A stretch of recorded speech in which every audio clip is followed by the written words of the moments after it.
میرا دل ہے تیرے لیے قسط نمبر 9۔ میں آپ کے لیے حلیم بنا کر لائی ہوں۔ وہ ان کے برابر میں صوفے پر بیٹھتے ہوئے بولی۔ حلیم لائی ہو؟ زبردست! لیکن یہ میرے کھانے پینے کا دشمن مجھے کبھی بھی حلیم نہیں کھانے دے گا۔ اسے تو ہر بات میں کولیسٹرول اور کیلوریز کا غم ستاتا رہتا ہے۔ وہ کچھ مایوسی سے بولے، نہیں، میں نے اس میں چکنائی وغیرہ بالکل نہیں ڈالی، آپ آرام سے کھا سکتے ہیں۔ اس کی بات پر وہ خوش ہوتے ہوئے بولے، ایسی بات ہے تو لاؤ ابھی کھا کر دیکھا جائے تم نے کیسا حلیم پکایا ہے۔ اخلاق کی تلاش میں نظریں دوڑاتے وہ اسے موجود نہ پا کر اس سے بولے، ذرا بھاگ کر کچن سے ایک پلیٹ اور چمچ تو لے آؤ۔ اویس مسکراتا ہوا پاپا جانے کی بےتابی دیکھ رہا تھا۔ جلدی لے آئیں ورنہ یہ اسی میں شروع ہو جائیں گے۔ وہ اس کے بدلے ہوئے بے تکلف انداز پر دل بھر کر حیران ہوتی کچن سے پلیٹ چمچہ لے آئی۔ پہلا چمچہ منہ میں ڈالتے ہی انہوں نے اس کی شان میں قصیدہ خوانی شروع کر دی تھی۔ حلیم کی شان میں زمین آسمان ایک کیے جا رہے تھے اور وہ چپ چاپ بیٹھی انہیں کھاتا دیکھ کر دل ہی دل میں بہت خوش ہو رہی تھی۔ تم جم خانہ نہیں گئے؟ انہیں اچانک اس کا دھیان آیا تو پوچھنے لگے۔ کچھ تھکن ہو رہی ہے اسی لیے پروگرام کینسل کر دیا ہے۔ شاہد، ذرا اچھی سی کافی تو پلواؤ۔ انہیں جواب دے کر وہ شاہد کو آواز دینے لگا، شاہد کو رہنے دو، آج ہمیں ہماری بیٹی کافی بنا کر پلائے گی۔ وہ اس کے کندھے پر ہاتھ رکھتے ہوئے اویس سے مخاطب ہوئے تو وہ مسکرا کر کہنے لگا، انہی سے پوچھ لیں کہیں یہ مائنڈ نہ کر جائیں کہ ہمارے ہاں مہمانوں سے کام کروایا جاتا ہے۔ مہمان کیوں بھائی، یہ اس کا اپنا گھر ہے۔ کیوں اجالا، کیا تم اسے اپنا گھر نہیں سمجھتی؟ وہ اس وقت بہت بری پھنسی تھی۔ انکل تو اس سے ہمیشہ ہی اسی قسم کی باتیں کیا کرتے تھے مگر وہ اس کی موجودگی کے سبب بری طرح نروس ہو رہی تھی۔ کوئی جواب دینے کی بجائے وہ کافی بنانے کے لیے کھڑی ہو گئی۔ وہ دونوں ہی شاید اس کی بخلاہٹ اور نروس ہونے کو محسوس کر گئے تھے، اس لیے مزید کچھ نہیں کہا گیا۔ تھوڑی دیر بعد جب وہ کافی بنا کر وہاں آئی تو وہ آپس میں گفتگو میں مشغول تھے۔ ان دونوں کو کپ سرو کر کے وہ اپنا کپ لے کر انکل کے برابر میں بیٹھ گئی۔ کافی کا سپ لیتے وہ ان سے مخاطب ہوا،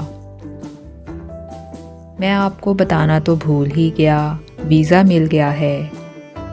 اب آپ ڈیسائیڈ کر لیں کہ کب چلنا ہے۔ اس کی بات پر وہ ایک دم خوش ہو اٹھے تھے۔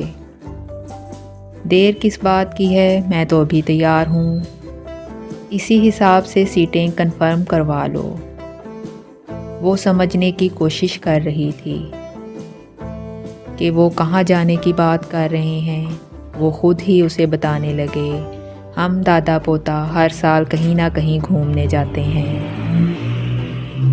یہ اور بات ہے کہ میں اس کے پیچھے لگا رہتا ہوں اور یہ مصروفیت کا بہانہ بنا کر ٹال مٹول سے کام لیتا رہتا ہے اور پھر آخر کار 100 نخروں کے بعد کہیں یہ حضرت جانے کو تیار ہوتے ہیں۔ اس بار صورتحال کچھ ڈیفرنٹ ہے۔ انہیں کیونکہ وہم ہو گیا ہے کہ مجھے اپنی طبیعت کے پیش نظر تبدیلی آب و ہوا کی شدید ضرورت ہے، اس لیے میرے کہے بغیر خود ہی پروگرام ارینج کر لیا۔ پیرس، روم اور لندن تو پہلے ہی ہمارے پروگرام میں شامل تھا۔ میں نے سوچا کہ کیوں نہ واپسی میں آتے ہوئے عمرہ بھی ادا کر لیا جائے۔ خوش قسمتی سے اس کا ویزا بھی فوراً ہی مل گیا۔ ان کی وضاحت پر وہ کچھ بجھے ہوئے انداز میں بولی، کتنے دنوں کے لیے جا رہے ہیں آپ؟ کم سے کم 1 مہینہ تو ضرور لگے گا۔ وہ اس کے اداس چہرے کو دیکھ کر کہنے لگے، اچھا تم یہ بتاؤ وہاں سے تمہارے لیے کیا لاؤں؟ وہ شاید اسے بہلانے کی کوشش کر رہے تھے۔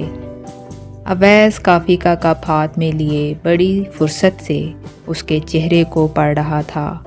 اس نے انکار میں گردن ہلا دی تو وہ کہنے لگے، ٹھیک ہے پھر میں اپنی مرضی سے جو بھی لے آؤں چپ چاپ رکھ لینا، یہ مت کہنا کہ یہ چیز تو مجھے بالکل بھی پسند نہیں ہے۔ اسی وقت اویس کے موبائل کی بیل بجی تھی۔ وہ ایکسکیوز کرتا ہوا وہاں سے اٹھ گیا تھا۔ اس کے رویے سے کچھ حوصلہ ملا تھا، اسی لیے وہ اگلے دن 10 بجے ان کے گھر آ گئی تھی۔ وہ خود تو گھر پر موجود نہ تھا، انکل البتہ گھر پر ہی تھے۔ انہوں نے اسے بتایا تھا کہ کل رات 12 بجے کی فلائٹ سے وہ لوگ روم جا رہے ہیں، پھر وہاں سے پیرس، لندن اور آخر میں جدہ۔ ان کی بات پر وہ بہت اداس ہو گئی تھی۔ ان سے اتنے دنوں کی جدائی کا سوچ کر اسے گھبراہٹ ہو رہی تھی۔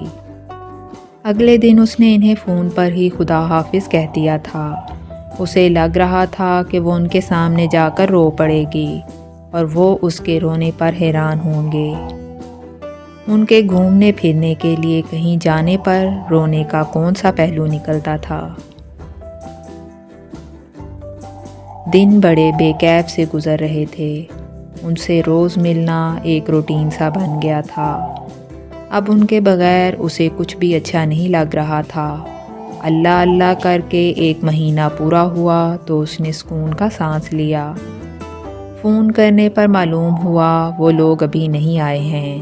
پھر وہ روز ہی فون کر کے معلوم کرتی اور ہر روز ہی اسے مایوسی کا سامنا کرنا پڑتا۔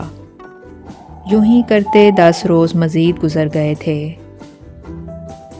صرف 1 مہینہ اور 10 دن ان کے بغیر صدیوں کے برابر محسوس ہو رہے تھے۔ اس روز چھٹی کا دن تھا۔ وہ ناشتے کے بعد بے دلی سے اپنے کمرے میں لیٹی وقت گزارنے کی کوشش کر رہی تھی۔ اسی وقت حمیدہ نے اطلاع دی تھی کہ اس کا فون ہے۔ وہ اندازے لگاتے کہ کس کا فون ہو سکتا ہے، لاؤنج میں آ گئی تھی۔ دوسری طرف انکل کی آواز سن کر وہ خوشی کے مارے چیخ اٹھی تھی۔ اتنے دن لگا دیے آپ نے، میں آپ کو اتنا یاد کر رہی تھی۔ دوسری طرف سے وہ حیران ہو کر کہہ رہے تھے، اتنے زیادہ دن تو نہیں لگے، صرف 1 مہینہ اور 10 دن، زیادہ تو نہیں ہوتے؟ آپ کے لیے نہیں تھے، میرے لیے زیادہ تھے۔ آپ کا کیا ہے، آپ تو وہاں گھوم پھر رہے تھے۔ انتظار میں تو میں سوکھ رہی تھی۔ وہ اس کے روٹھے لہجے پر بے اختیار ہنس پڑے تھے۔ مجھے کیا پتا تھا میری بیٹی اتنی شدت سے مجھے یاد کر رہی ہے، ورنہ میں جلدی آ جاتا۔ خیر یہ بتاؤ تم مجھ سے ملنے یہاں آ رہی ہو یا میں تمہارے گھر آ جاؤں؟ میں آ رہی ہوں ابھی فوراً، وہ جلدی سے بولی تھی۔ انہیں خدا حافظ کہتے ہی وہ فوراً ہی گھر سے نکل کھڑی ہوئی تھی۔